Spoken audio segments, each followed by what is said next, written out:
everybody. Welcome to episode 67 of Games My Mom Found. I am Mike Albertin, and who's with me tonight? Stefan Hughes. Oh, I cut you off.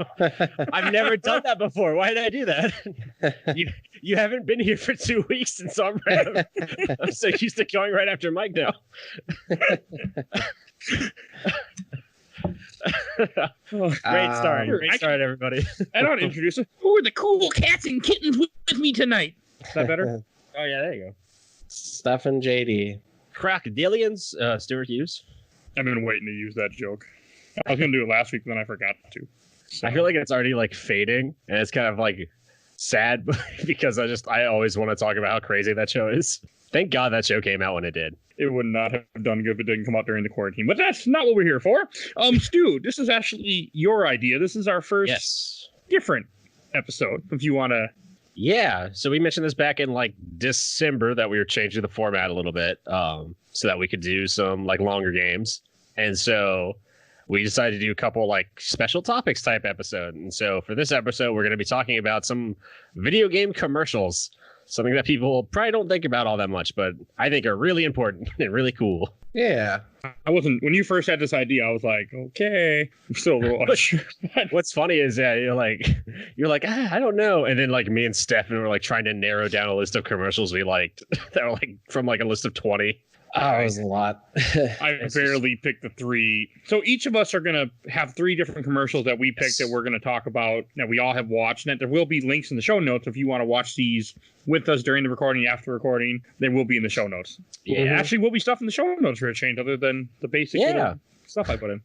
Actual notes if you want to see what we're talking about if you haven't seen some of these. I suspect people have seen a couple of these commercials because some of them are kind of iconic. I really wanted to talk about it because it's just...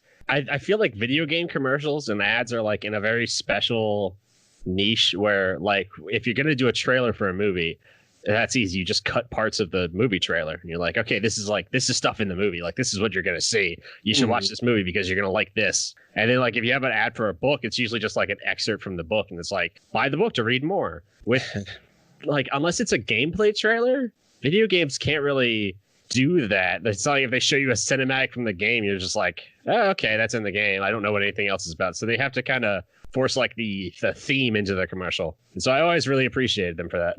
Yeah, and some of these commercials are very bizarre. So it kind of gives the hint that like video games transition to movies sometimes doesn't always work out. And this is a perfect example of it. Just looking at trailers.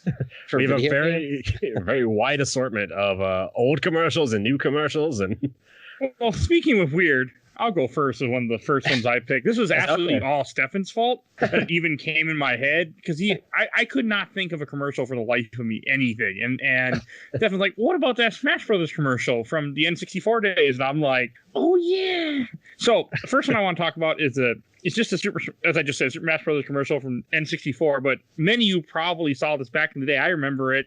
It has, for some reason, it's a live action commercial with people dressed up in Mario, Pikachu, Yoshi, Donkey Kong suits, and they're all hopping along, skipping along in a dandelion field, and it's playing So Happy Together, do do do. I mean, and then all of a sudden, I want to say it is... I'm watching it at the moment, trying to figure out. I can't remember who's who. But suddenly one of the characters... Mario just like takes a hard turn, starts beating the shit out of Yoshi. Donkey Kong gives a full like Yoshi punch, like he like knocks him in the head like cartoon style. I mean, it's just so stupid, but it really got my attention back in the day. Like this was something that grabbed me. Yeah. I don't think this is the reason why I bought the game because I don't even remember why I bought the game, just because it, had Nintendo characters and people said it was good. I can't remember that far back. I mean, absolutely bought the game for this commercial. Yeah, and we should explain too that these are people in suits like Barney the dinosaur, like the shit out of each other. Yeah, they're like mascot characters. Exactly. There's some point in the commercial where it cuts to gameplay footage to better explain what's happening because it's just so crazy. And then it cuts back to like Pikachu being thrown through the air while Yoshi is just underneath of him. it cuts back and forth. You'll see like a second, 2 seconds of the actual gameplay, and then you'll see the costume characters fighting each other again. Yeah. And I always love the way it ends, where Donkey Kong gets hit over the head by a hammer, and instead of having little stars around his head, he has little N64 symbols. Yeah. Nice little end of computer graphics thrown in there, surprisingly. Yeah. Can you imagine directing this? Just like, no, get in there, Yoshi, kick his ass. Yeah. Hit him harder. I need you to take this hammer and beat the crap out of our camera.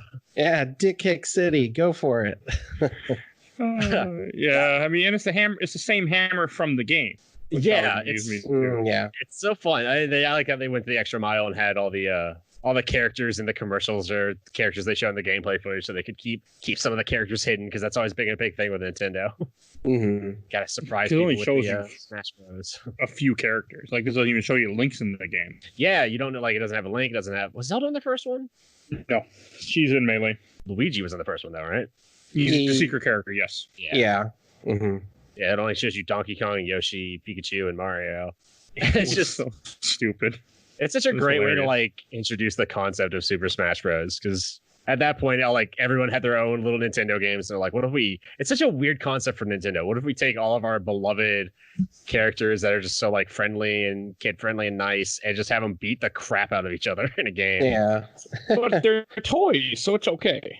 Yeah, they're toys. At least in the first game they were, but yeah, they're. Whenever you get an ending, you find out they're all these little toys in a toy chest, and it's the idea that you're playing with your toys. It must have been so fun to be filming that day. All right, we're gonna go out to the field behind Nintendo. I mean, this one didn't seem like it took as much work as some of the stuff we're gonna talk about. My God, some of these, but it's just it's funny to me. Like it cracks me up. It shows you enough of the gameplay to kind of get you into what's happening. But he plays a song from like the 70s that got my attention. But the probably idea was to get your parents' attention. You go, oh hey, what's this? I remember that song. I still like that song. Why is Yoshi beating up Donkey Kong? I gotta get that game. Yeah, I remember this commercial when it came out. I absolutely loved when it came on TV. I think I was like 10 or something when it came out. When did this come out? 1998 or something? I can't tell you. If that's the case, I was even younger. Actually, yeah, I wouldn't have been 10. I would have been like 6. Crazy. I remember watching like Cartoon Network, and all of a sudden Super Smash Bros. Shows up. I'm like, oh. Yeah, we should say though, that Nintendo is always pretty good about their commercials. They're super creative. Like, oh yeah, I don't think I've ever seen a Nintendo commercial that's bored me in any way. I mean, it always looks cute, but then they add in like little subtle real life things. Like another commercial we could talk about, Animal Crossing. You want to just jump straight into Animal Crossing? Sure, we'll just do all 3 of my picks, I guess, or at least 2 of my picks. They're pretty they're good to follow each other. Yeah, Nintendo is they're very good about doing, like, I almost call them like Skittles commercials. Like Skittles is so in their own realm of ads where it's just like it's like surrealism and weird. This Animal Crossing commercial fits that too, because I had forgotten this thing even existed. I had no plan to talk about this, but somebody had posted it in something on Facebook, and I saw the commercial. I'm like, okay, that doesn't look so weird. Like, the commercial starts off like your normal commercial, showing some. Well, there's a couple different ones, but it shows like gameplay of the game, how the game looks, and what Animal Crossing is. This is the GameCube Animal Crossing, the first one that we would have got here in the States, and it's interesting. Like, okay, it's a normal. Here's some gameplay. Here's how things work. Here's, them picking apples. Here's them shaking trees and decorating how. Okay, everything's all normal. I mean, yeah. It's I want to say they had a. I was just gonna say it's literally like verbatim. Like, it's like, you're fishing. Now you dig. Yeah. Now you pick trees. Now you clean house. Now you fix house. Now you pay money. Like, it's just telling you everything that's in the game. Yeah, I feel like they did that first. Like one of the trailers. But yeah, I want to say these are 2 different commercials. These are 3-minute commercial. Mm-hmm. Yeah, there's the one that gets me together. Is the one where they're all dressed like Animal Crossing characters in the same stupid looking outfits, the same stupid looking heads, but in live action. And then she's complaining how one of them doesn't want to do anything all day but fish. Well, that's what I was going to talk about. Like live action Rob looks like he just smoked a fatty bowl of marijuana. Like, Rob is seriously like the loser of the group who just sits at home and listens to techno music. Well, he probably just got done going to the gas station to try to bum a beer off the attendant there. You know, they said no. That's exactly what happened. All he wants to do is sit on the couch and fish all day. Yeah.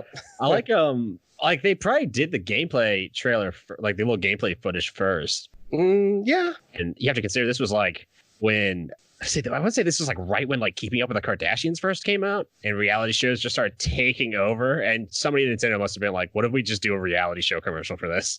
Where we'll have like the whole talking head segment of like one of the characters going like, I just don't get it. Rob just wants to fish all day. He doesn't even help me with the couch. I mean, I really dug deep into this one, just watching it over and over. It feels like they all hate each other. And there's some deep background information we're not getting here. It's almost like they're all like Fleetwood Mac, like they've all once been married and slept with one another. Maybe they're just all stuck in a quarantine together, so they're just not happy. Yeah, they're all going insane. The town's too small.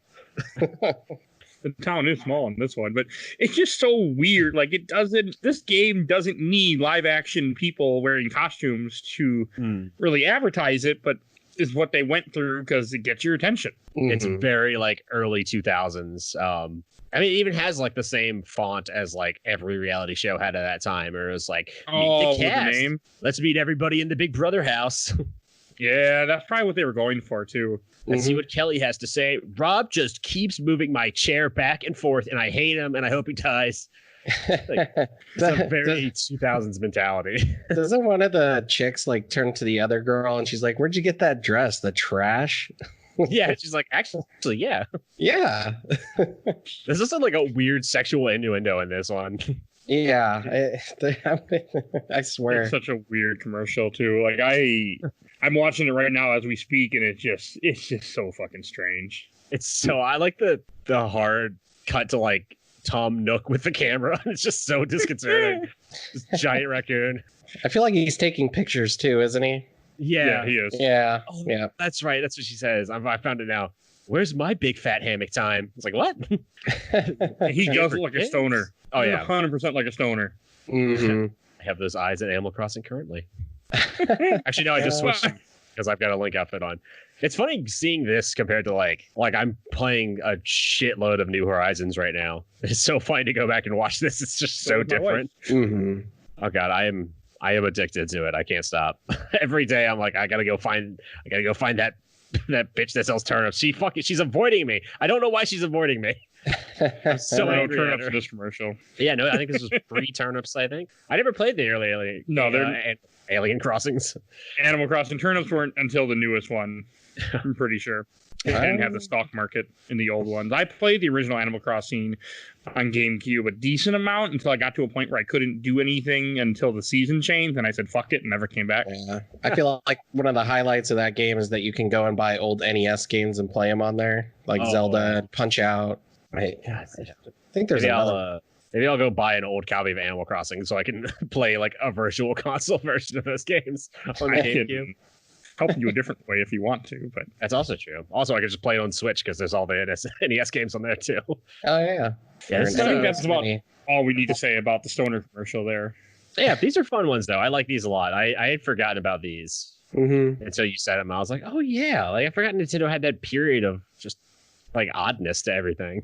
Yeah, you can tell I'm a Nintendo fanboy by my picks for commercials or all Nintendo stuff. You know who doesn't like Nintendo? Yeah, Stefan, you want to introduce that one? Let's segue into your pick. Oh, sorry. I was like, I don't get the bit. Oh, okay. He was Rob just now, smoking apparently. Like, what? What's that? I just want to fish. Huh? Sorry.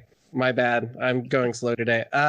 Yeah, so I picked the console war commercial that everyone lovingly remembers from the early 90s. Actually, I think it might have came out in the late 80s. I can't remember. Anyway. It's old. It's an old commercial. It is the Sega commercial. Sega does what Nintendo don't. Who? It's actually really good. Yeah. Like that, whoever made that needs a medal. And I don't Sega, know why. Stefan, it's Sega. Yeah, Sega. Like the whole commercial just showing you different games that were out in the Genesis, and in between it has somebody going like Genesis does, Sega, or whatever the hell they're saying. Genesis does. Yeah. Genesis You have that. You have a SWAT team shooting Genesis into a building. You have a race car going does. Like it's just the weirdest commercial, but it's actually pretty cool.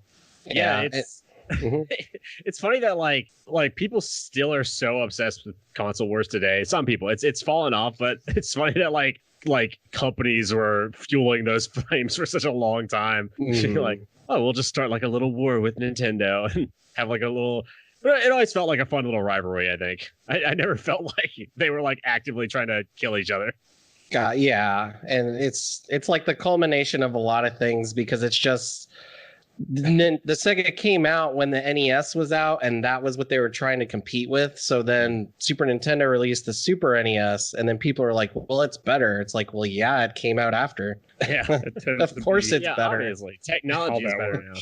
Yeah, I think it still beat the Super Nintendo in processing power or something stupid. That was like the thing that they had over it. Yeah, Genesis had blast processing. Blast processing. Like, yeah, that was their other big commercial. Was they had like the Sega Genesis blast processing. What does that mean? Yeah, showing like race cars flying down a track. It's so funny to think of that. Like, oh, it had blast processing, which means it could play things a little bit faster. Like by today's standards, it's still like disgustingly slow. Yeah, and they definitely showed off Sonic in that case. They were like, the games that they pick in this commercial, there is no Sonic, but they have Moonwalker. Yeah, what the hell are we advertising Moonwalker? I mean, I know this is before Michael Jackson became a pedophile, but still, this is just like that game was never something that I would have thought of when I think of Genesis. Well, like the first game they show is like Columns, which was like a Tetris knockoff. Yeah, so good game. I didn't know existed until the late 2000s, or early 2000s. I found out it existed. I'm just kind of curious how some of these actors got paid, because there's it'll show gameplay to Golden Axe, and then it'll show some dude with a sword in his underwear turning towards the camera. Yeah, for like half a second. Yeah, but they show. My favorite is they show Michael Jackson. Yeah. How did they get licensing for that? Was that like a deal? Because I know Michael Jackson was all about Sega because he loved Sonic. Famous. I wonder if they had like some contract stipulation where it worked out equally well for Sega and Michael Jackson. He's just like, I love Sonic, guys. I love Sonic. They're both as fondly remembered now as they always have been. I love like they were so obsessed with like showing like fat like commercials of this era were like fast cars and babes and yeah, video games are cool. Like it was such an effort to make video games so cool, so edgy for the 90s. Yeah, so out there. Check out this old piece of shit fucking like Camaro. Like I just don't understand some of these picks, some of the picks in the commercial here. Like, why is eSWAT? What the hell even is eSWAT? Oh, yeah. I don't remember that. I played a lot of Genesis games over the years, and I have bought all those stupid collections that when they come out because I can't help myself, and I have no idea. I never even heard of eSWAT before. Like, why is it in the commercial? Where's Sonic? Where's the more known stuff? Why wouldn't you show Sonic if you're gonna show like if you're gonna try to show how fast your console is? Show a Sonic game. Yeah. Well, I love like they just keep going back to like they go back to like every Shinobi game in it. Like they're like, we're really trying to sell Shinobi. People love Revenge of the Shinobi. Yeah, one of the highlights in quotes. I want to know. I tried to find some like any information about this commercial, and I just couldn't because I was like, how did they like filmed a racetrack of a guy like flying around, and there's a whole audience there? Was that just like they were at some Formula One thing? And they just like filmed it like while they like filmed a rodeo while it was happening. They just stole shots like all around town. They're just like, shoot that, shoot this. Oh, I mean, that happened. Genesis sticker over there. Like, take that. There's a fast car. Yeah. Yeah. The guy getting off the motorcycle and just being like, Genesis, Sega does. Yeah, that's. I wouldn't doubt it. Go, Genesis does. Genesis does. You gotta say it like Genesis that. Does. But Nintendo don't. It's gonna be in my head forever is the annoying thing. I'm gonna be like walking around the house. I'm gonna be like making tea. I'm like, Genesis does. Steve, it's tea. 5 minutes. Genesis does. It's so funny to me too that they came out like so hard with somebody at Sega said, "Hey guys, what about Nintendo don't?" And some ad exec was like, "Yes, that's it. That's gonna be our campaign for the next 3 years." Oh man, I tried asking my dad too before. Like, I don't talk to him anymore, but when I did talk to him, I tried asking him. I was like, "Did you like happen to buy our Genesis because of a commercial, or did what swerved you away from the Super Nintendo?" He's like, "I don't remember." I'm like, "Well, there had to be something." I actually have something. Yeah. My father-in-law says he bought the Genesis for his daughter because it had more power or something. There was a more powerful system versus the Nintendo at the time, so that's why he went with the Genesis, because he was a better value. I love finding old tech like arguments like that, where like you could find these old cell phone arguments out there still. If you really search through the internet, where people will be talking about like the Nokia phones and how much better they are than any other phone. It's like, God. Oh wow, these have aged so fun, like so perfectly. I wonder if there's like a YouTube channel where some dude's just reviewing Nokia phones. Oh, there has to be. There has to be so many of them out there. There are so many people that like are going back to old tech now. It's like a big hipster thing. I mean, there's always the hipster thing of like, I'm going to use a key, like not a keyboard. I'm going to use it. What the hell is the name of that thing in Resident Evil that you saved with? A typewriter. Yeah. Are you okay? I'm a millennial. I'm sorry. There's so many hipsters that go back to typewriters, but I've noticed there's like a movement towards like older phones too. Like I know a lot of people who've legitimately gotten rid of smartphones and gone back to like old flip phones just because they're like, I don't want to be on social media and I don't even want like the temptation for it. Like that's fair. It'd be so funny for me for somebody to be like, yeah, I only play Sega Genesis. I didn't get the new Xbox 5. I know what I like. Oh man. Or there's somebody out there still today who has not bought a Switch because of this commercial. There's got to be some person out there that's like, Nintendo don't. I'm not getting a Switch. I'll stick to my Sega arcade. I mean, Sega also Mini. a lot of it at this time was that Sega was porting arcade games, so that kind of fits with Sega does. So it fits in that whole theme. Like, this is actually an amusing 30-second commercial. Like, it's fun. I might find a way to download this song and make it my like ringtone for a while. In the middle of like a busy like meeting, just all of a sudden Genesis does. What was that? Nothing. What's funny is that like Nintendo always like took these licks and didn't do much about it. I always noticed. I was like, it'd be so easy to say like Genesis isn't or something. Genesis isn't. Sega is this. Sega is the most powerful console in the market today. Genesis isn't. Well, that's just because Sony hadn't come along yet. That's true. So I think famously, if anyone doesn't remember, actually Sony was going to make a console for Nintendo. I think it was. They were. Yeah, they did technically. They made a console. Yeah, a prototype. Yeah. And then they were like, "Fuck this," and went and made the PS1. So yeah. Background. Which I mean that worked out for them. So fair enough. Yeah. They're on like PlayStation 12 now, so yeah, that worked out. PlayStation 12. Should we move on to one of mine, or should we move on to? That's what I was trying to go for. With the Sony comment. Oh yes, I do have a Sony commercial, Mike. I completely forgot. No, I'm slow. Yeah. So one of my immediately when I had this idea, I was like, I knew 2 commercials immediately that I was going to pick, and one of them was absolutely the Sony Long Live Play commercial. The character commercial with the bar, which I'm going to open up and watch now because it's so fucking good. I did not remember this one from back in the day because I stopped watching TV. I quit watching TV about 2010 or so, and I found out Netflix existed. I never went back.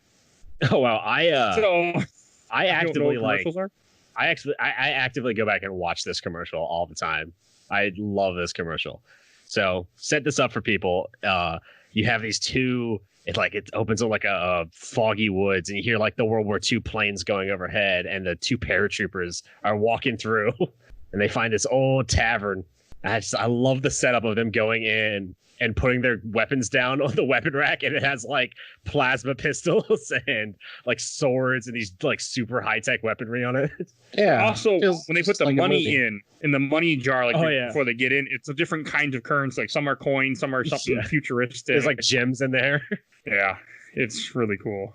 You got that creepy bartender with all these famous characters. Yeah, if you haven't seen this commercial, absolutely pause this podcast and go watch it, because this might be one of my favorite commercials of all time. It's so good. I've never seen it before. Like, or if I did, I have no recollection that it ever happened or existed in any type of world. I'm kind of curious if they asked David Hayter to play Snake in this one, and he was like, "No, this is below me. It's a commercial." I don't know. The voice is pretty good for Snake, though. Mm-hmm, How funny would it be if it was Keith Sutherland? I can't see. This is way before that, because this is it's Metal Gear Solid 4 Snake, not Big Boss. Yeah. So yeah, old Snake. Old Snake. Yeah. Old Snake. I love the attention to detail on all the characters is so good. And this is like, I think Sony had some of the best campaigns in advertising in any games, and maybe just in general. They had, because this was right around the same time as the Kevin Butler ads, which if we do a second part of this, we're absolutely going to talk about the Kevin Butler ads. Yeah. But just the whole like power to the player ad campaign they had was perfect. I fully believe they sold like way more consoles based off that campaign. Yeah. To have like all the characters in there. I don't know. Something about this commercial like legit makes me want to like tear up when I watch it. Of, like all these characters. It has Ghost from Call of Duty Modern Warfare 2. It has Nathan Drake. It has Lightning from Final Fantasy 13. Nathan Drake from Uncharted, for those that don't know. You have Isaac Clarke standing in here from the Dead Space series. You have Cole McGrath from Infamous. Like they find a way to throw in all these random characters. And in the background is a Hellgas from Killzone, I think it is, with the eyeballs. Mm-hmm. There's also Sweet Tooth, a little sister from BioShock. Little sister looks creepy. Yeah, Hitman, Agent 42. I still love the old Snake. He goes in the corner, he can't against the wall, and the camouflage activates everything but his face. Yeah. All the outfits are so like it's like I love Shell like pops out of a portal in the background, and she's like she's blurred out in the background, and you can tell her outfit is like 100% accurate. They spent so much time on this. I actually was going to bring that up too, because I feel like everyone's outfit looks like, if it was going to be a movie, it looks good. Except for Assassin's Creed dude, I forget his name. Ezio, I think at that point it was Ezio Auditore. Yeah, he kind of looks like a cosplay. Yeah, I think it's because his is like he's got like some weird computer thing going on with him. Like they animated his hood or something. Yeah, there's something there because it just doesn't. It looks like a cosplay. It doesn't fit in to me with all the rest of them. I love the Madden player in the back is so out of his depth. Oh, and they also have Paul from Tekken. There is one character I don't recognize in here at all, but I don't know how to describe it. Which one? The pink-haired girl. She's from Final Fantasy. Oh yeah, Lightning. Oh, I know that. Okay. Come on now. I'm a Final Fantasy guy here. There's a couple characters that like first time I watched this commercial, I was like, I have no idea who this person is. I know there's Kratos. I don't know who the Greek god is supposed to be with Kratos. From Athena? I think it's Athena, maybe. Yeah. I think I've spoiler alert, I've never played spoiler alert, that's not the right word. But I've never played the God of War games. I know I probably should because I'm trying to get into hack and slash games now. But yeah, I don't know the story at all aside from just knowing the base mythology. I think I have played him. I think she's, if I'm remembering correctly, she's the guide, kind of. Okay. I would imagine she's either Athena or like maybe. I think I imagine you kill Persephone, so she's not Persephone. You kill everybody in those games. I'm sure she's dead too at this point. Yep. There's one character I can't pick out. It's a black guy with glasses. He's at 1 minute and 50 seconds for those that have the same link open that I do right now. I can't figure out who that guy is. Yeah, feel free to call us idiots. He is from it was a very short-lived game that like didn't catch on. Oh god. Yeah, I remember it was going to be like going to be like one of Sony's flagship games, I think, and it just didn't catch on like they wanted it to. It was 151, you said? 150. Yeah, he like pops up and a second. The only one I can't play is, like, I know they have a Chimera from the Resistance series, which I've never played that any of that series yet, and I really want to, but since we all don't have PS3s, I can't put it on the show. Yeah, fortunately, I have been borrowing a PlayStation for some of the games we play. Wow. Yeah, I have no idea who that is. Yeah, but I love the concept of this commercial of all the characters telling the stories about this, like, eponymous character Michael, who has, like, controlled all their lives. It's there's something really sweet about it. Just like the whole message of this, like, their whole campaign for this was that these characters matter, and what you're doing in these games, like, it does matter. Yeah, at least to, like, you and to these characters. Some level of realism. It's pretty cool. Yeah, it's so nice. I do love. They hold up the portrait of a random guy holding a PlayStation 3 controller. Some random dude, and then, like, the pullout of all the players' like pictures up on the wall. I don't know. It's such, like, a love letter to, like, the players of their games. It's so nice. I'm kind of wondering if this was in any way inspiration for Wreck-It Ralph, because this is kind of what that is. I mean, it's the same feeling from it, which is great. Mm-hmm. It could have something to do with it. And then it also ends the commercial, because it is a commercial, with now starting at $249. Yeah. Which, I mean, that's not a bad price for a PS3. Being a guy who sold PS3s at Target in 2009 when they first came out for, like, what was it, $500 or $600, I want to say? Switches are still more than that, I think. Switches are $300. Yeah. Switch Lite is $200, which is it's $249 for the PlayStation, which is like, holy shit. Mm-hmm. PS3 this was a big price drop too, because it was so high at first that they were not competitive when they first came out. Yeah, and it works so well for the campaign too, because they were like, we just, like, their whole campaign was just powers to the players. Like, we're gonna try to, like, we want to make, like, everybody like a fan of PlayStation games. Everyone love our games, right. So we're gonna drop the price of the PS3, and they just started pumping out more and more games. They were trying to catch that, like, PlayStation 2 high, and they didn't get there, but, like, they got pretty close. Mm-hmm. And this commercial was in 2011. It looks like, based on the video I'm looking at right now. Yeah, this is the same year Skyrim came out. Oh God! So they started this campaign, and I was like, wow. Like, 2011 was a very busy year, which look forward to maybe a series talking about video game years coming up eventually.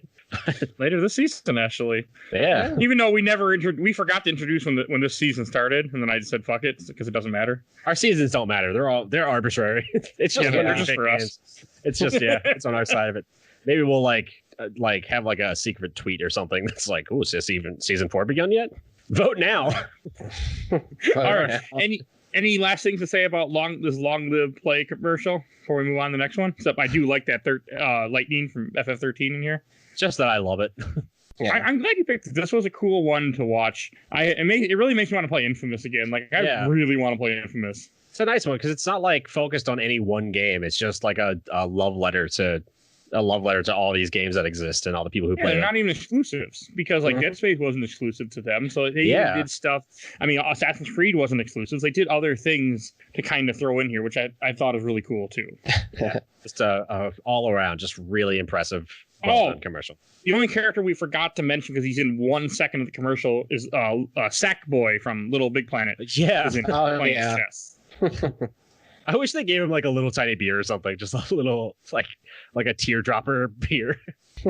Just a tiny little thing. I'm like legit going through, like, the YouTube comments. Oh God, the YouTube comments trying to find that character. So why is there not? I'm surprised nobody has gone in and just, like, listed every character name. Yeah, I was expecting that too. Well, speaking of Sweet Tooth, should we talk about Stefan's pick? You want to introduce this one? I can do it for you, but I can. We are gonna. I'm guessing this is what it is because I don't remember honestly what I picked. Take it back 20 years. Yeah, we're gonna be talking about the Resident Evil 2 commercial that George A. Romero directed. Not where I was going, but we'll go instead. So I was trying to go Twisted Metal 3, but apparently someone didn't get the hint. Oh, I didn't know we were doing our extra ones. All right. Well, we'll get to that. We'll do all three. Okay, we'll get to that. We got time. This George Romero. Yeah, This so is George Romero, this whole podcast, like if I don't care if it's 6 hours, you listen to all of it, all right? It's only 6 hours. Or at least listen to like the first hour, so that like it counts. I think I don't know how long. I don't know how long people have to listen. You just have to click the button, hit play, and everything's fine. Oh well, then fuck off. Click the button and leave. I don't give a shit. Okay, about the George Romero commercial. Yeah, so this actually has a making of. If anyone's interested, they can actually go back and watch the old shitty like 45K video on YouTube. God, yeah, it is the early days of VHS. So this whole thing was filmed in an abandoned jailhouse, and he was trying to make it look like a movie. Because if anyone doesn't know, George Romero was originally going to direct the Resident Evil movie. He even wrote a script. Game Informer read it on their website. You can go there and listen to that if you want. And a better timeline. Yeah. So, and then he was later asked about it. He's like, so why didn't you end up directing Resident Evil? And he's like, well, there was an executive change, like a new, fresh, young guy came in. And he just said he was going to clear the slate of anything that was planned from the previous guy. So that is the only reason we never got George Romero directing Resident Evil. The stupidest fucking thing in the world. Some executive decision. I'm going to bring my own people in. I don't care what you've been doing. And the actors in this are Brad Renfro and Adrian France. Adrian France is from Bold and the Beautiful. Yes. And Brad Renfro is from... nothing. He's from like some Disney movie. I forget what it is, though. I actually looked it up. He was from... he was in Tom and Huck. Yeah, Tom and Huck, and it's just that's a very dated movie. It's like the Avengers Huck Finn in modern times. Yeah, sadly, Brad Renfro also passed away at age 25 from an overdose. Yeah. So, but I think Adrian France is still on The Bold and the Beautiful, if I'm not mistaken. I believe so. Is that a soap opera? Yes. I'm more of a General Hospital kind of guy, but but they put a lot of effort into this commercial. Like it's there's no gameplay. There is nothing but live action. You have Leon looking out a window of the police station, and he sees zombies coming up the stairs into the building. Cars on fire, and he's looking out the window and going like, "Oh shit!" And then all of a sudden he puts a couple bullets in his gun. You see some zombie arms coming at him, and I love the scene. He's running down this hallway with just arms just coming out the jail cell. Again, God, yeah, prison, but it just looks fucking cool. And then he runs into an armory room, starts loading his gun, and then somebody comes to the door. He aims, and it's just like I like to point out he's loading his gun with bullets that are like way too big for that fucking gun. He's got like a pistol, and he picks up these like huge like rifle rounds. Yeah, because earlier it showed him like opening his palm really subtly, and he's just got 2 handgun bullets. So it is like showing off the game in a subtle way. Oh yeah, I love to for anyone who doesn't know, and like definitely watch the making of, which I think was on the Resident Evil 2 disc, right? Don't remember. I don't think so. I think it came in the like show notes of this episode. Maybe the DualShock. I don't know. I don't think so though.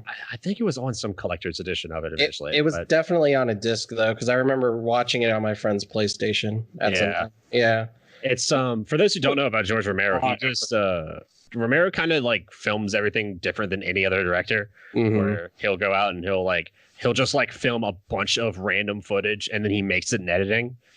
So I love making ofs with like George Romero because he's like, I just thought it'd be cool. Like, yeah, I think he calls it the cover your ass shooting of filming or something. Yeah. Film like 4 movies worth of material and cut it down to 1. And we have talked about Tom Savini on the show at some point too, who is a special makeup artist. And funny enough, him and George Romero always work together. And for some reason they didn't on this one, but there's another famous makeup artist called Screaming Man George.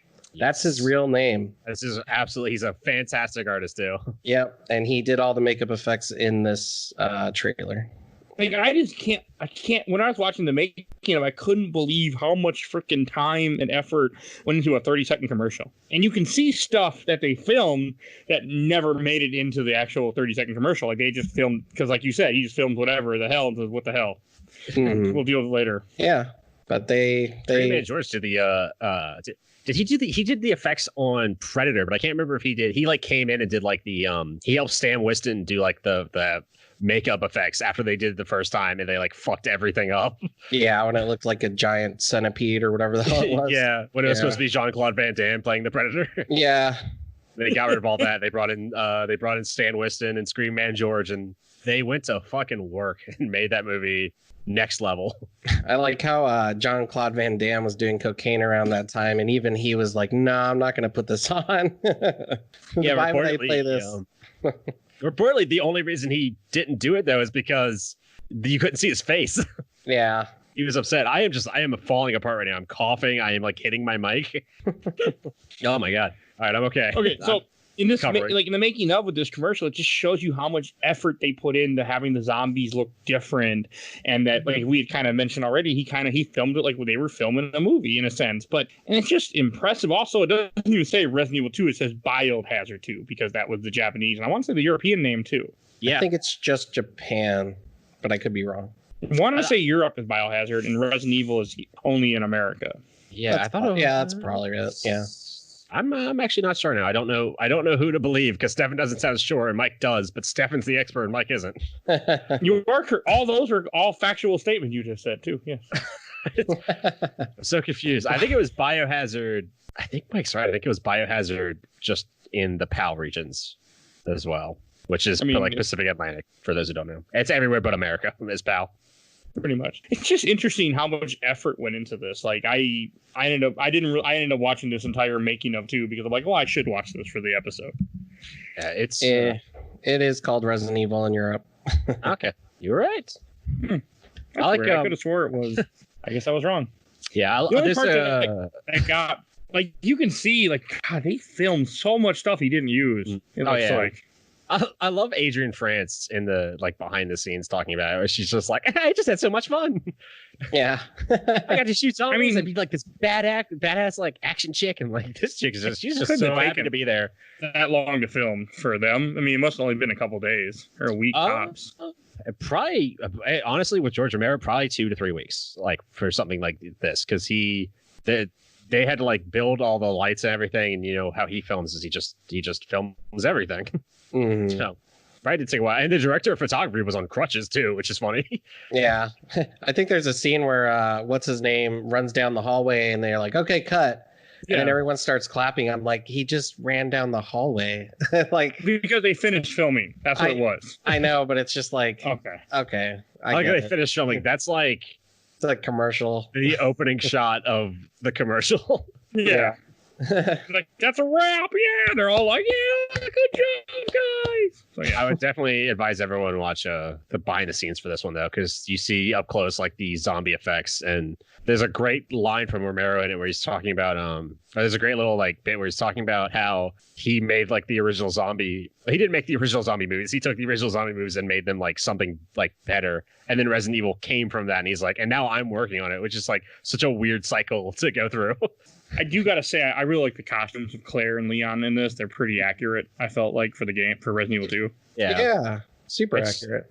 Just way more accurate than what we got later on in the live action movies. Yeah, oh, God, yeah, yeah. The difference between like the only difference between this and the live action movie, realistically, is so much love was behind this, and so much like greed and just money is behind the other one. Yeah, and it's done by a master of zombie filming, which is great. So it has all the right things. Yeah, it's like the perfect little trifecta of, you know, this person who knows zombies, who made zombies, and loves what he does, and everyone there is just happy to be working on this Romero project. And Scream Man George is just like, all I want to do is make things look disgusting, and Romero gives me that. Yeah, it's pretty cool. I love everyone should look up Screaming Mad George because it is like. It is the biggest disparity, I think, between like somebody's creations and the person who makes them. Like he is such a put together. I don't want to call him like feminine, but he's very, very well kempt. I guess like he wears like a lot of makeup too and like eyeliner. Like he is a very put together man. Yeah. And then what he comes out with is like some of the most disgusting, horrifying body horror I've ever seen. Yeah, I agree. He does like the 3D version of like Junji Ito stuff. And then you see a picture of him and he's got like eyeliner and like his hair is like really nice and like dyed white. He's like, I just like making things terrible. But should we move on to Twist the Metal 3 one? That's Stefan pick? Sure.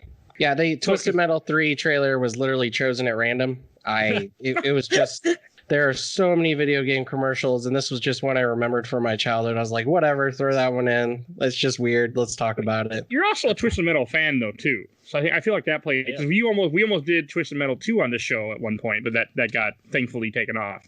Thankfully. Twisted Metal 3 might be on my short list, so careful what you say. Yeah. I just have fond memories of it as a kid. I don't know if going back to it would be good. We'll see. Yeah, someday. I don't know. Probably. I feel like if we did Twisted Metal, I'd have to dive into like metal music for like the first time in years. Mm-hmm. Like the whole thing about the commercial, it sticks that theme of what we've been talking about, where it's all live action. Mm-hmm. There's not really, there's a little bit of gameplay near the end, but it starts off, throughout the commercial, I should say, but it starts off with just a bunch of clowns in prison, like, hey, I heard Sweet Tooth got out. Did you hear? And you got a guy juggling. The prison even has a sign that said Federal Clown Prison. Like, you have to say what prison they're in. Criminals. They're in the Federal Clown Prison, the official national prison for all clowns in America. Just clowns in straight up like, and they even have it like tied like gangsters. Like some of them are tucked in. Some of them only have the button like in at the top, and the rest of it's open, like Mexican gangsters or like something. Cholo clowns. Yeah, cholo. I love that. And this is a late 1990s commercial too. At some point in 1990s, I don't have accurate information. I love the world of Twisted Metal and like how wacky and insane it is. Of like, there's a line where they're like, after they say like Sweet Tooth got out, they're like, what's he doing? Is he doing like kids' birthday parties? Is he like doing clown animals? What's he doing? They're like, they gave him an ice cream truck, and everyone's like, oh. Was he not in Twisted Metal 2?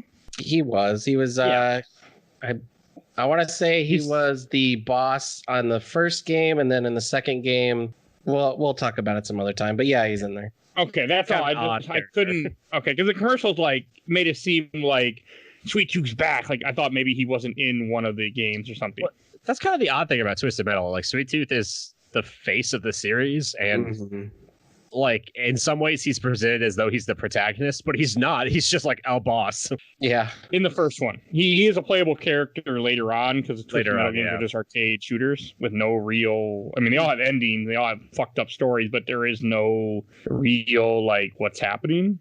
The shot, no real storyline. It's worth mentioning that for this commercial, they built the fucking Sweet Tooth ice cream truck with the guns on the front of it, just for like a 2-second shot where they drive it around a burning car and have him screaming out the window. Yeah. Again, just random shots of actors. I always want to know how much they get paid to just do that. I'm sure it took all day to film it, though. I have a theory that it's all famous actors because you can't see their faces. It's just like the clown that's like, you go Sweet Tooth, like that's Tommy Lee Jones. It's just all work. Like when it comes to commercials, it's a lot of people start. Like I remember listening to a Fat Man podcast by Kevin Smith once, and he talked. He had setting somebody segue. Everyone look out. Not really. It just reminded me of this, but I'm going to set up something. Actually, you're right. This segue now. And he was talking about how he had a guy he was interviewing who never made it in show business, but he was saying how he had went to rehearsals for commercials, and he was sitting there next to Jake Gyllenhaal and Tobey Maguire were also sitting there too, trying to get jobs. And it was just he's like, well, they where those two guys went, and like he's like, I never really got anywhere. But it shows you kind of how a lot of actors get their start. And actors. Jake who? I can't say the name. Oh, what'd you call him? Gyllenhaal. Gyllenhaal? Gyllenhaal, yeah, that guy. Oh, okay. Mysterio. I just thought you said another actor, and I was like, wait, that guy? Oh, yeah. Jake Maguire. I got nothing. I like Jake Maguire. And Jake, it's crazy how like actors just. I can't imagine working in that industry because it just seems so random and based entirely on luck. Like I'm sure, like part of it is like going out there and working your ass off and going to like a million different interviews, but you just like you get that one lucky role and you blow up. Like John Krasinski was like a waiter. I know this story because I've been watching his Some Good News. Right? He was talking to Steve Carell about this. He was a waiter, and then when they like picked him up for the pilot of 30 Rock of The Office, he continued working as a waiter because he didn't think the show was going to take off. Wow. Yeah, I think that same thing happened with Sam Hamm on Mad Men. Yeah, you never know. Mm-hmm. Talking about actors who really took off after being in video game commercials. Well, this I had forgotten this commercial existed.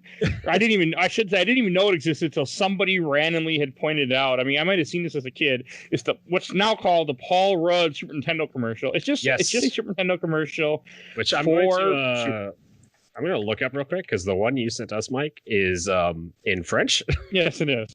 Yes, and there is an American one. There's an English one out there that I found. I actually didn't know we were doing all three, so I didn't watch any of these, and I'm watching them while we're talking. Well, the Super Nintendo one is 30 seconds long, so it won't be hard. Thankfully, it's working out.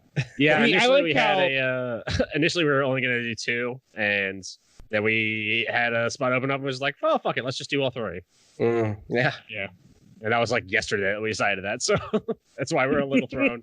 It's pretty cool, though. It kind of actually reminds me of that one movie, that Nintendo movie. What was it? Yeah, The Wizard. Oh, yeah. Kind of reminds me of that. I mean, it's just, I like it. I mean, it's just, you have a random guy walking into a abandoned drive-in theater. Mm-hmm. Somehow Super Nintendo connects to the screen, and it's Paul Rudd playing actually good games. Like, they have Link to the Past in this commercial. They have SimCity.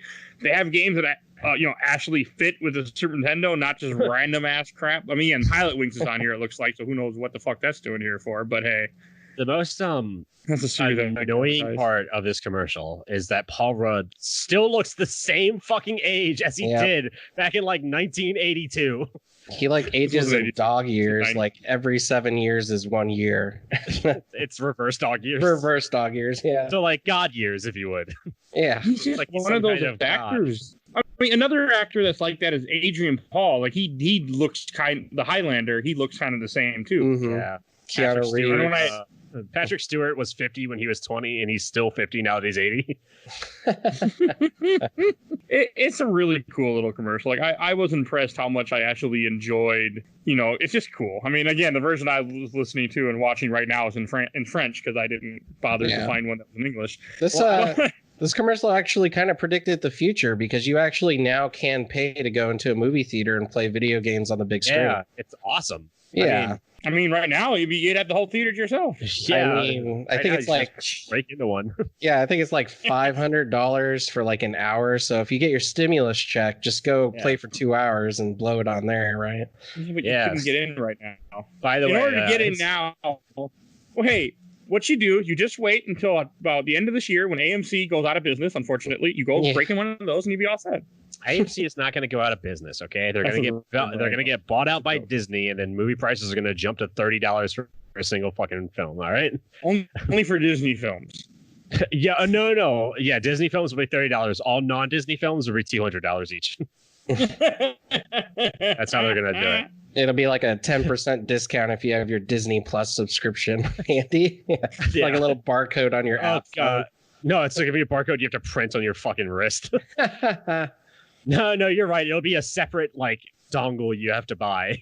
Yeah, just what I love about this commercial is just the way that he pulls out the cartridge to put it in the SNES, which is something that I know I and every kid I knew did. Like we were playing like Yu-Gi-Oh! We were like way too over dramatic. We were like, I have the power, I have the cartridge.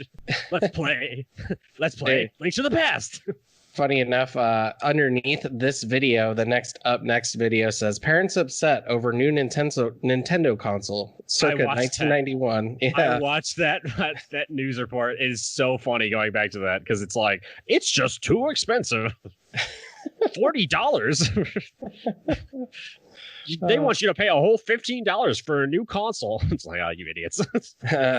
Although I will give them that I think video games were like pricey, like Zelda and stuff was like $100 for the game. They were the 64 era is when they were really bad for a short while. Mm-hmm. We look up the Genesis when it I just looked up the Genesis price, and today it's like $700. Oh, damn. Let's see. So you got a Genesis. It's almost as good as a stimulus check, and you don't have to pay that money back. And it does what Nintendo. All right, we got Sega. Sega. Actually, Stu, I think we should introduce one that you really surprised me with. You made me believe. Oh, you want to go into the fucking believe ad? Oh my god. We got anything else to say about Metal or Paul Rudd? I think that's about all I want to say about Paul Rudd. Okay. I really like those commercials too. I think they're just fun. They capture that feeling. And then and now we capture the feeling of a fucking disaster. Oh my God. So I don't know. I don't know that I need to explain this to people, but if you were at all interested in video games when Halo 3 came out, you saw the Believe ad campaign. I did not. You didn't see it? No, I never saw this ad before, and I played Halo 3 when it came out. Shortly after that, I was into gaming. I watched TV. It was before Netflix, and yeah, I never saw this before. I think this is the single most effective commercial I've ever seen for anything.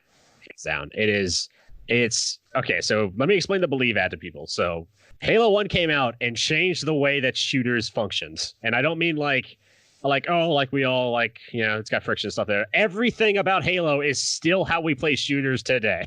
And then they had to one up themselves, and they did Halo 2, and Halo 2 added multiplayer in the funnest way possible, and it changed the way we play games again.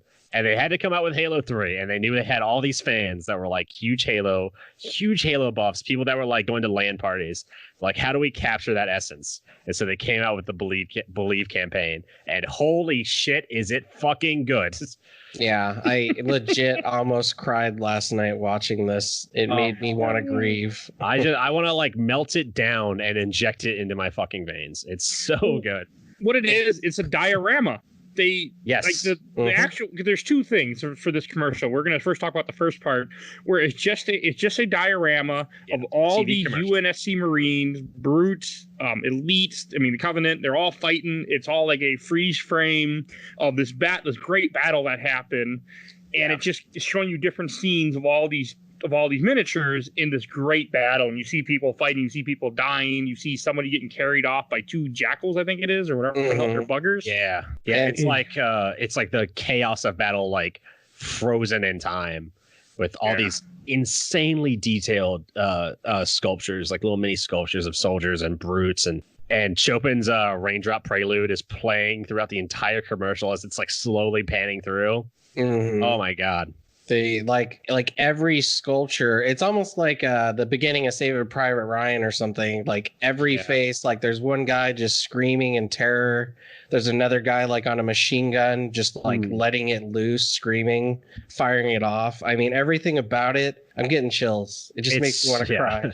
It is one of the most powerful commercials, and just it's like it ends by just a slow zoom in at the top of a hill, with a brute holding up like the seemingly lifeless body of Master Chief, but like the light starts to glow and like illuminate him, and he's got a plasma grenade that starts to glow, and his head just pops up, and it has the white text on screen, Believe, Halo 3. And I was like, well, I'm gonna buy this fucking game like today if I can. You would have bought the game anyway, I think, at that time. But oh yeah, I think I had it pre-ordered by the time this ad came out, but I was like, it's masterfully done. It is. Every single soldier in this, first of all, everything in this was crafted by hands, and all the soldiers in it are individuals. There's not a single duplicate of two soldiers in it. They're all their own unique faces. It is unbelievably well made. I can't even imagine was put into this thing. Money and just time and resources. They were like, we've got to come up with an ad campaign to like blow people away. And what they did is so fucking perfect. And it came along with this was the TV ad, which was already amazing on its own right.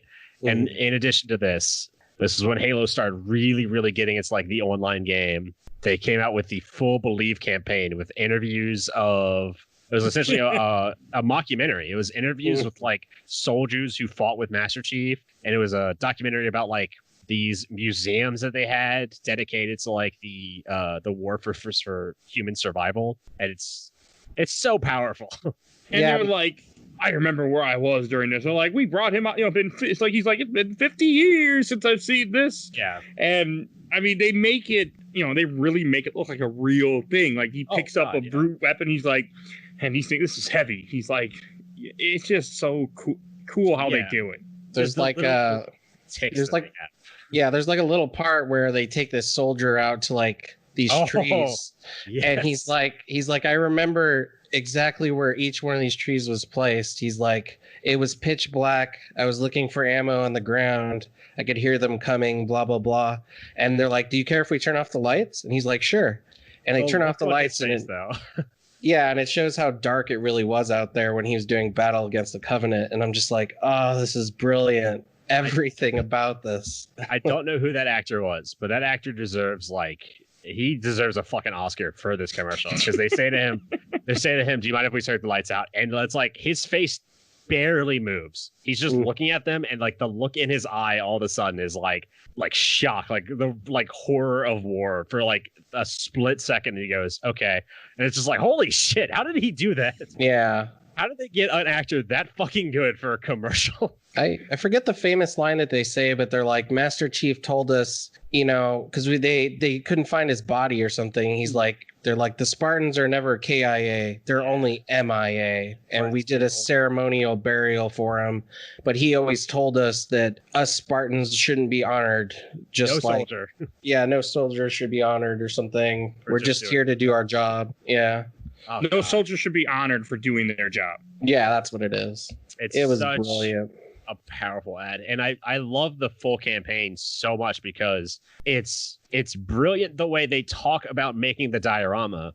I can't stress enough how smart it is, because they're talking about making the diorama and they're saying they planned for everything. They had to build up the infrastructure and rebuild the city, and then add the damage to show the effects of the battle. Every bullet hole, every little piece of rebar sticking out.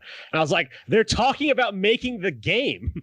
They're talking about how they made the game. They're not talking about the diorama at all. This is brilliant. Yeah. It's really cool. And they're like, we had to deconstruct it and we found building plans. Like when you watch the mockumentary, it adds such a whole nother level to this commercial, which is would be kind of a cool commercial. And then they're like, wow, like this is really cool. Like they really like we're gonna spend all this money, we're gonna go out and we're gonna make more than just one little 30-second or minute and a half commercial. Yeah, it was like a reaction that they had to it was a reaction. They had to meet the sudden overwhelming fan base of Halo, because when it came out, like I said, it changed the way that shooters were made. And when Halo 2 came out, it changed the way people played games together. They're like, well, we have to do something to keep that audience. And so I always call this the golden age of Halo. There's just like what are we gonna build? How do we do this?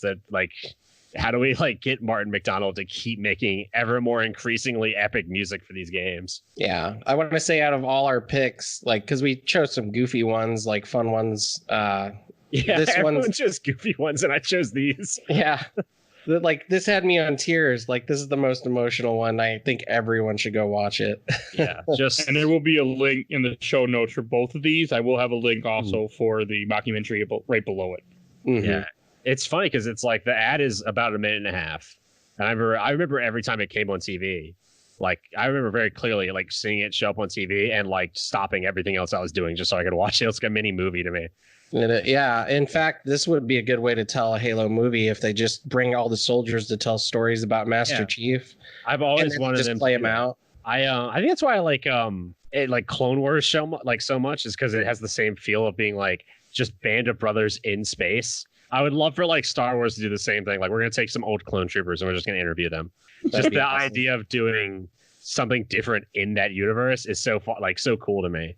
Mm-hmm. All the old soldiers, they all have scarring all over them. Just all their attitude of just we fought because we had to survive. We survived. And, what was your team name again? We were the Republic Commandos. Yeah. Oh my God, the Republic Commandos version of this would be phenomenal. That'd be awesome. It does a great. All be the same actor. Yeah, it just all be that. It just be all old versions of him. Hey, that actor has range. Okay, at least he has voice range. All those clones, he voices all the clones in the Clone Wars, and they all feel like they have individual personalities. That is not something to scoff at. I love the scale they show in this, where they're talking to these two soldiers, and one of them is like, "What were you?" And he was like, "I was a heavy sniper marksman," and he goes in the detail of his gun, and they ask the other guy, he's like, "I was a little simple shotgun." It shows their weapons, and it shows them holding the spike rifle, and it's the size of a fucking huge rifle for them, but it's just a handgun for the brutes. Yeah, which I never really think about, because when you look at Halo, Master Chief, is so much bigger that he's the same size. as the brutes at the lead. So I never really thought about it until we were watching Halo Legends earlier for this show, and that's what really made me know. It's like, oh yeah, they're huge. Yeah. I think I really want us to play ODST at some point because they scale all the enemies up. That's coming. I think once Master Chief Collection ever finishes it, and I'm assuming that will be on every season. There'll be a Halo game now from you. I'm gonna, probably. Every season I'm just gonna throw the Halo Believe campaign on. So just watch it every season. I watch this commercial so much. I think it's like one of the most well done things I've ever seen. Just like the detail in it is phenomenal. When the guy's walking through the woods, and he just points to the tree and he's like, "That's plasma rifle damage." Like, he knows it so well. So God damn, how did they manage to put this together? It's almost like they couldn't put it together as good as George Lucas, but then they did. Segue. So, speaking of Star Wars. We going straight to the cinematics? Yeah, that's the last one we got left. Oh, yeah, you're right. I'm keeping track. So, my other... This is all you. Epic I didn't actually finish all the trailers because I just couldn't do it. I didn't expect anyone to be fair. I put the return trailer in there, and then I put in like the brackets underneath. I said, "Here's all." Like I meant to say, like, "Here's all of them," but I forgot to write that down. I guess. Okay. That's like saying, "Here's the extra credit work," but not telling them it's extra credit. Like, "Oh, I did all that work." Well, you didn't. Well, I did that with the George Romero and making of, so I thought it was clear. Well, here's the thing. I watched one trailer. I didn't know there were many, so I'm sorry. That's okay. They're essentially, if you have 25 minutes to kill, watch the Old Republic cinematics because they are some of the best Star Wars action you'll ever see. So this isn't really a commercial? No, this was a 6-minute intro cinematic. So I was kind of confused why you put it on here, but this came out before the game came out. Okay. I remember this very clearly because I remember in 2011 when they announced that there was going to be an Old Republic MMO, and I was like, "Holy fucking shit! There's going to be more Old Republic stuff! Oh my god!" And I just lost my mind for like the next 2 months. Me and a friend. I just to be clear to anyone, we're talking about Star Wars: The Old Republic, so there's no game called The Old Republic. Yeah, sorry. Star Wars: The Old Republic, which is the MMO like kind of sequel to the Knights of the Old Republic series, which may or may not be coming up soon.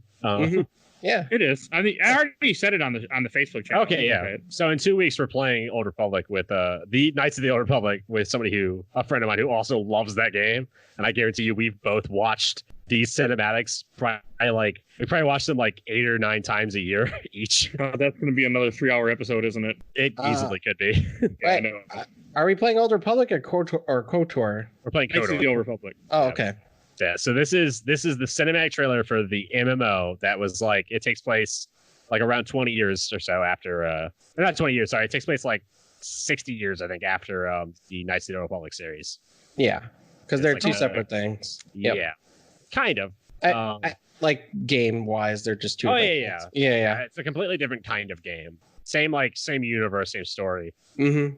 I mean, it's a direct continuation because at some point in the MMO, you actually come across like Revan and Bastila and all them, and you talk to them. But I can't wait to get to that because Revan has one of the most badass stories in Star Wars. Oh my god, yes! We'll get to that. We'll get to that soon. 2 weeks. Awesome Revan is, and how he is the best Star Wars character of all time. Yep. So this intro cinematic, I have never seen it more, but that's only because I played the Old Republic first. I never played this game. I never will because I will never touch MMOs again in my life if I can help it. But that's fair. It is a very well done cinematic. Yeah, this came out. I think this came out like right before the game, and I remember seeing it and just being like, oh my god, like Star Wars is good again. Yeah, so because I didn't watch all of them, I'm just gonna start off the one I watched just so I can at least have something to talk about because I don't know what the other ones are. We'll just talk about Return. We don't have to talk about. We might talk about. We're not going to second one a little bit. Yeah, there's the one I saw is like these 4 different characters and they're captured, and one of them like sees a Twi'lek walk by. And he just like checks her out, and I kept thinking like, the only things in Star Wars that are trashy and hot are like malfunctioning droids with bad alternators or Twi'leks. Like, I don't know why they're always the strippers of the universe. Yeah, there's never any human strippers. It's weird. I think people think like humans are disgusting. Yeah.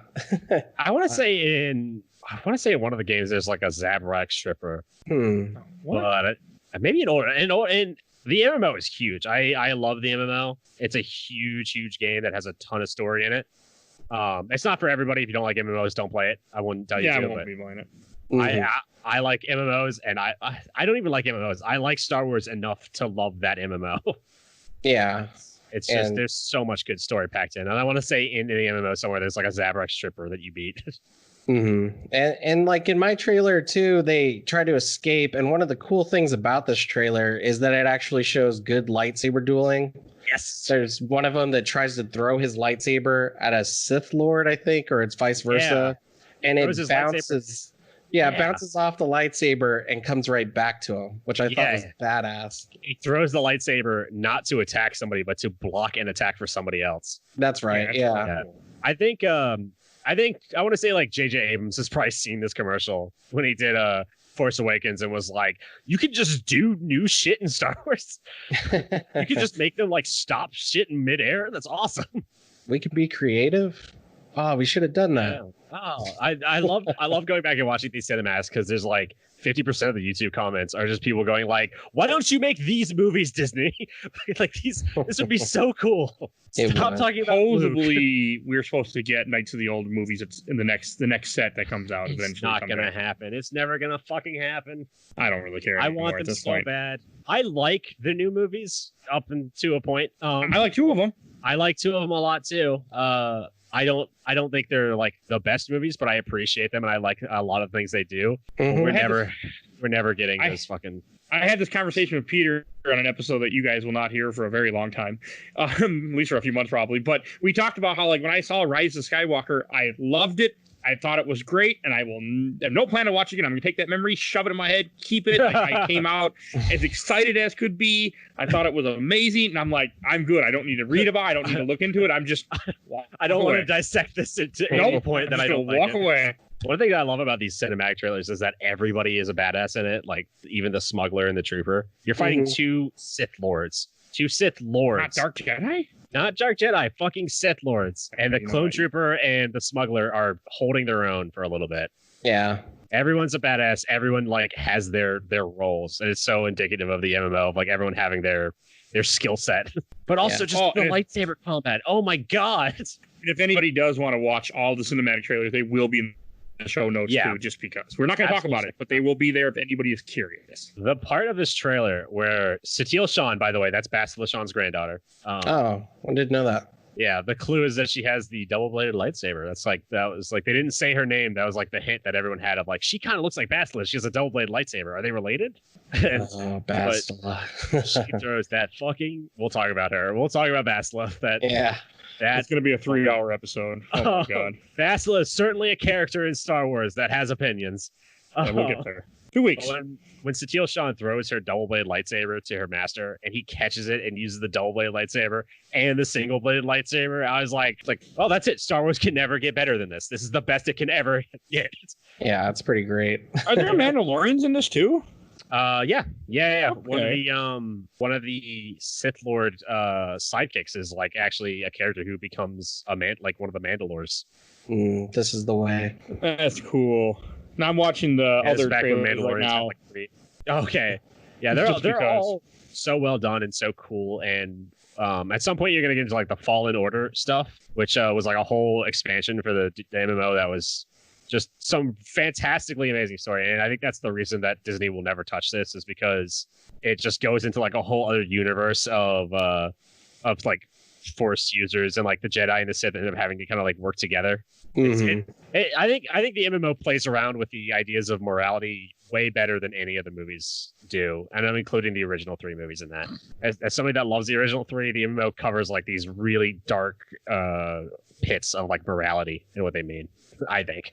Yeah, that's always one of the hardest things I think Disney is contending with is like trying to be dark when Star Wars can be dark and it works. Yeah, they're trying to make everyone like edgy, and it's like, okay, the dark side's edgy. It's like, yeah, but that's not the point of Star Wars.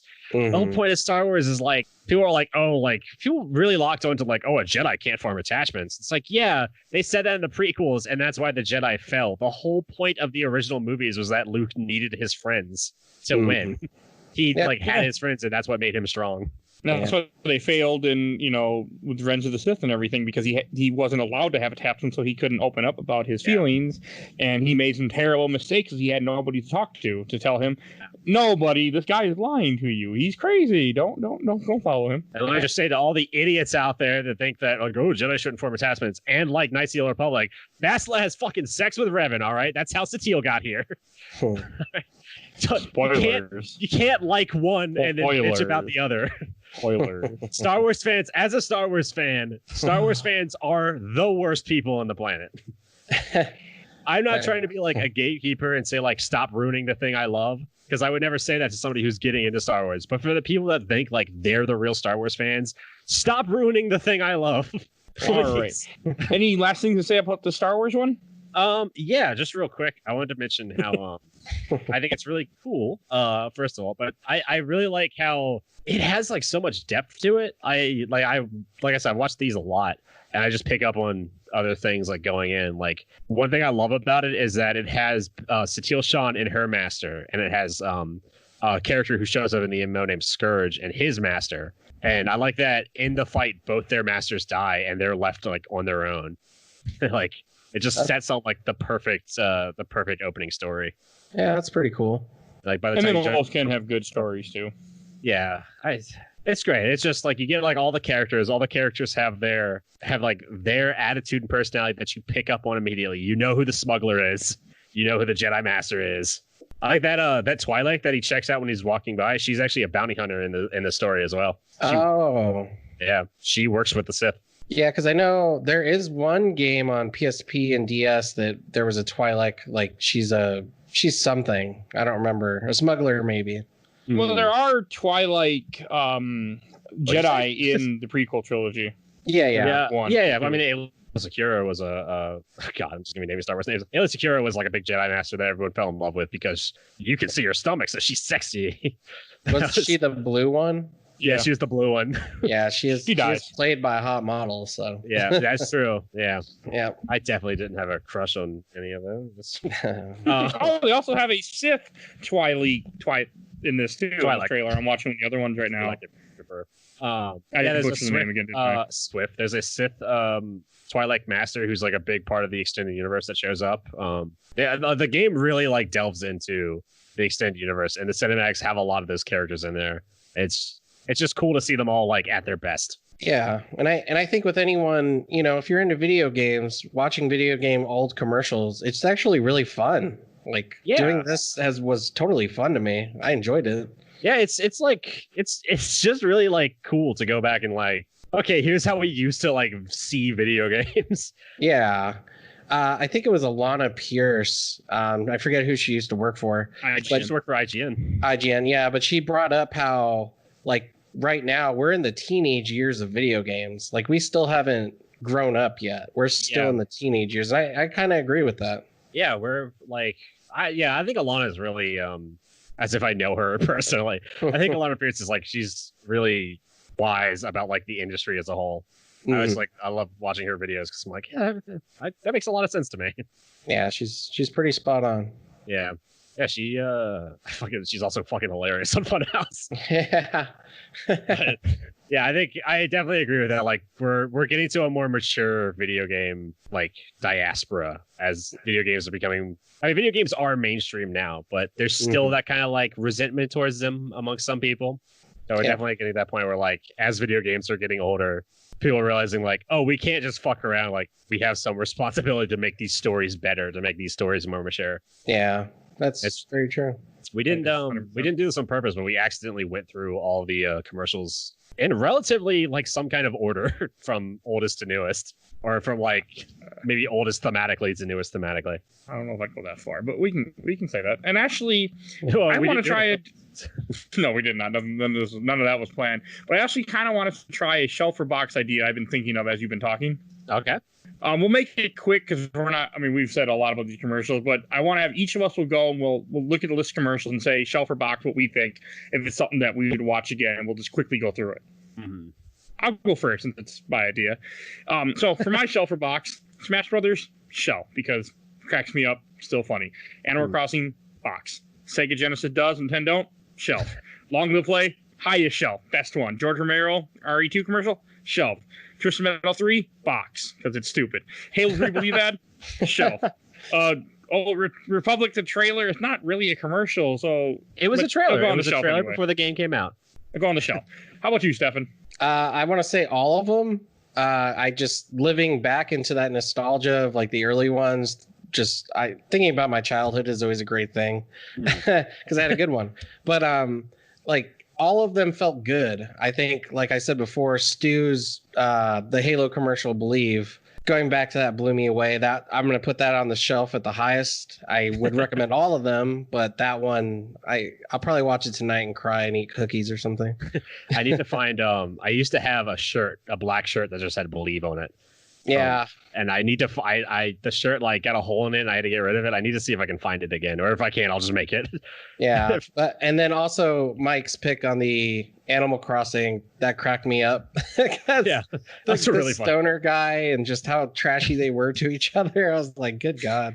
It was a very early like MTV commercial, like not early, like late MTV commercial, I guess I should say. It was like the real world, quote unquote. You're just thinking of where you work. That's all. Animal Crossing is like a lot like Big Brother. Yeah.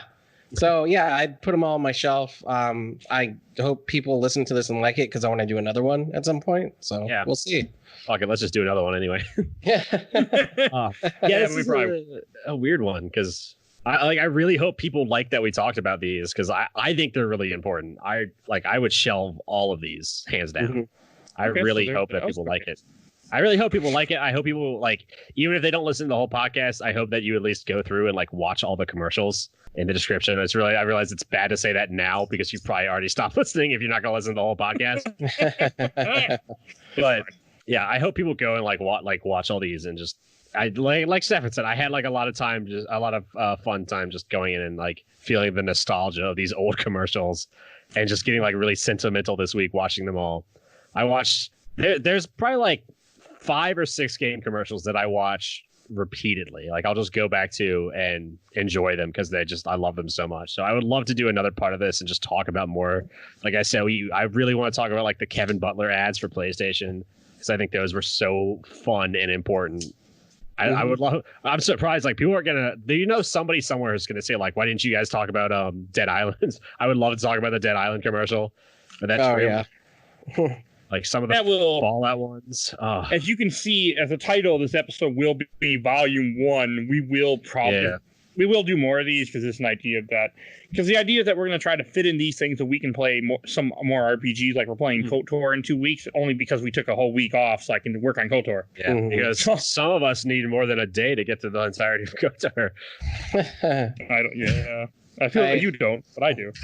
Yeah, when we do things behind the scenes, we all try to come up with ideas. And one of mine was just an obvious one. I wanted to do comic books, which is why we do that. Mike wanted to do the MCU movies, which is why he's doing that. And then Stu just wanted to talk about random video game subjects, which this is one of them. So yeah, and I think it's nice because it gives us more time to play longer games because I have so many people ask me to play long games and I really want to. We just don't have time. Yeah, people come up and be like, "Hey, you should play Final Fantasy." I was like, "There's no way we can play Final Fantasy in a week. You are an insane person." Yeah, I mean, this isn't our job, unfortunately. Now, if people want to eventually pay us, yeah, if we're nowhere near there. If you want to give us money, I will gladly quit my job and just do this all day. But sadly, right now, you aren't paying me, so I have to keep working. And going to school, and also working a second job, and trying not to cry blood. Yeah, but it would be interesting if somebody does want us to do a RPG or JRPG. If they write in and say they wouldn't mind hearing it in parts. Well, it's on Lost Age. People keep trying to get me to do that second one, and the problem is the only person that really wants to do that is no longer on the show. I want to do that. What are you talking about? Which one? I was thinking of DJ. I want to do that too. Golden Sun, the second Golden Sun game. Oh, I mean, I'll do it, but happily. Yeah. There's a lot of there's a lot of games that people suggest to me, and I'm always I really want to. You have no idea how badly I would love to throw that on the show. It's just hard to schedule that. Mm-hmm. On Lost Age is longer than the first one too. Yeah, and it's hard to talk. I would love to talk about like one of my favorite games for the PlayStation 2 was Star Ocean Till the End of Time. That's like a 70-hour RPG. There's no way we could play through the entirety of that, even in 3 weeks. That's just a shitload of work. You played that game? Oh, yeah, I played the shit out of that game. Me too. I beat that game multiple times, Mike. I never beat it. I got stuck near the end and just couldn't get strong enough to beat the final boss. Okay, so you know about like the weird twist, though. I don't remember it anymore, but I remember a weird twist, yes. I would love to talk about that game, but it's like 70 hours long. 30 and a half hours. It says Second Evolution on PSP. That's 30 and a half hours, but you're not considering grinding, which is a huge thing in that game. I know, but there's ways. Yeah, if we can find like a save copy of somebody's like New Game Plus. Yeah. There's cheat codes, buddy. Were there cheat codes for Star Ocean? Cheat codes for everything. Game Shark. I don't know if they had anything for Star Ocean. Oh, yeah, we emulate. We can Game Shark stuff just fine. Yeah. Somebody write in and tell us how to play Star Ocean, and I would... I'll write in to you and tell you how to... I don't know. I'm trying to build audience demand, Mike. It's marketing. All right. I think that about any... Oh, and Stefan, you want to introduce what we're going to be talking about next week? Oh, yeah. Okay, so this was... I mean, people could consider it DLC. I don't think it is. It's a full game. Yeah. I don't care what anyone says. They can kiss my ass. It's Far Cry 3 Blood Dragon. So we're going to be doing that. It's going to be awesome. The title might just be Far Cry Blood Dragon because I don't like the fact that 3 is in that name. So we'll see. That's fair. I agree with that. I put it on the same. It's on the same plane as like Halo ODST, where it's like it's not DLC. It's not quite a full game. It's like a game light or like a. It's just like extra story. No, Blood Dragon is a standalone game, like it would have been a standalone DLC or yeah, you're tricking yourself. Not DLC, but like a standalone Xbox Live Arcade game. Let's say something like that. That's what it would be. So I say like arcade game light. It's not it's not quite a full release. Mm-hmm. But we'll get into it. There's on the Wikipedia it does give the actual what it is, and I'll bring it up. We'll bring it up. Yeah, and to our audience, if there's any if there's any commercials you love, because like we said, we would love to do another one of these. If there's any like commercials you love, let us know, because I would love to find more that find some that I've never seen. Like I had never seen the Twisted Metal commercial. Yeah, it was really fun. I really liked it. I didn't. You Sweet Tooth got out. I'm gonna be thinking of that all fucking night. You go, Sweet Tooth. Cholo clowns. Yeah, the federal clown prison. I'm gonna be thinking about that all night. I'm gonna be thinking of why Batman didn't put Joker in there and say why he put him in fucking Arkham every time. Yeah. And we made the joke before we started recording. It's like, wait, we don't know if this is going to make an hour, and it's been an hour and a half. So, of course. Yeah. So, that about wraps up this week's episode. As I always want to give an awesome shout out to our awesome intro, courtesy of Bobby, a.k.a. Mike Stoney from ZP Bite the Bullet, Song of the Cool Kid Squad.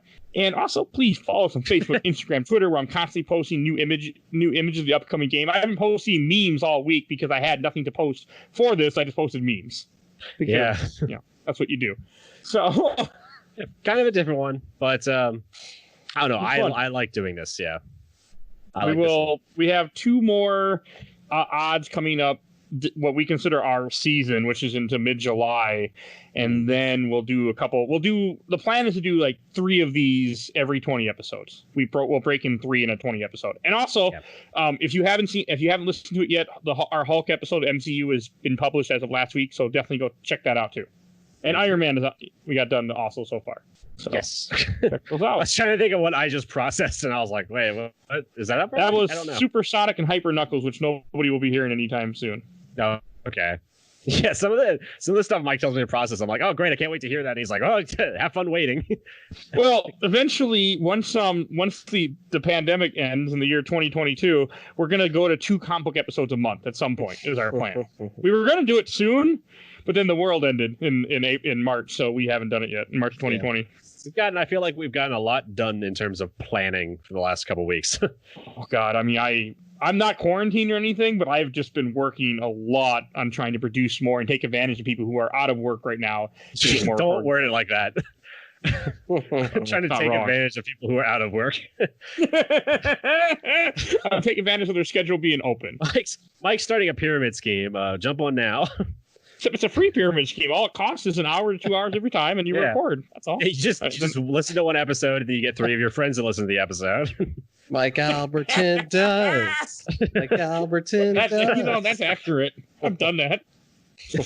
All right, let's wrap this up. I want to thank everyone for listening. We will see you guys next week with Far Cry Blood Dragon. So there will be a lot of 80s montage and a lot of 80s jokes. So even though we're audio only at the moment, I'll probably be wearing some cool 80s sunglasses and definitely not a leather jacket because it's 80 fucking degrees. But none of us will see it because we don't even video each other. I know. Not like we can go, look at Stu. What's funny is I don't know why I do this, but before every episode I try to take a shower. It doesn't affect anything. It's just like we're gonna go eventually audio on the podcast. We're gonna go video, probably not in Zoom because we don't want to have random people jumping into our podcast while we're recording. So it won't be also, Zoom most likely. Other security issues. Eventually it's coming. Yes. Eventually we are planning to do video. We're trying to figure it out. Well, once we go video, there's no editing really. It's just boom. I'm not editing video, so. Yeah. Well, I know a way to do it. It's just a lot of work. Not happening. I put enough work into this. It ain't happening. It all depends on whether or not it all depends on what my schedule looks like, honestly. Because so that about wraps up. More free, I could probably do some editing on video. Well, we need shirts before that. Then we'll worry about that. Yes, I have been working on the shirts too. I've got a lot of work done this week, and in between working and crying and sweating and watching commercials, I've actually gotten work done on shirts as well. Yay, all right, everyone! All right, see you next week, everybody. Bye, everybody. Bye.